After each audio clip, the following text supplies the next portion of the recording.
Ռուսները Ռուբեն Վարդանյանին ցուցադրաբար որպես սիմվոլ են պատժելու։ Նախ սա փողի հարց է, լավ առիթ նրա ունեցվածքը խլելու համար։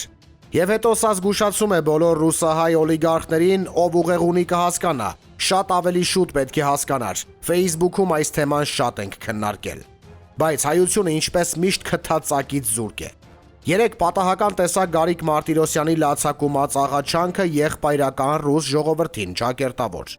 Հասարակ ժողովրդի դեպքում պրիմիտիվ ռուսամետությունը կարելի է հասկանալ, բայց հայ գործարար եւ հայտնի անհատների դեպքում սա ուղղակի խայտարակություն է։ Գավառամտության եւ ստրկամտության աննախադեպ փաստ։ Նույնիսկ բազարում կանաչի ծախող ազերին գիտե, որ ռուսների հետ եղբայրություն խաղալ չի կարելի։ Չկա նման բան։ Ռուսները նույնիսկ միմյանց հետ եղբայրություն չեն անում։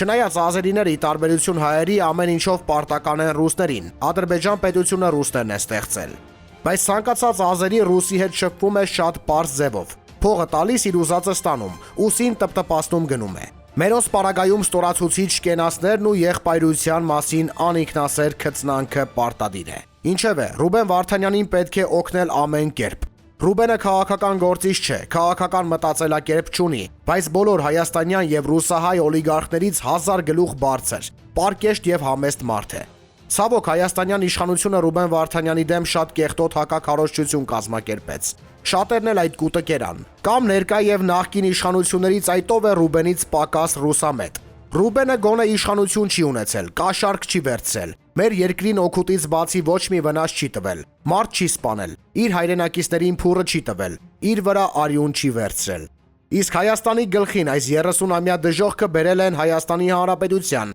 հին եւ նոր իշխանությունները, որոնք ոտքից գլուխ ռուսական ագենտուրա են։ Հայազգի օլիգարխները թող մտածեն, հետո ուշ կլինի։ Գրել է Արա Արայանը Facebook-յան իր էջում։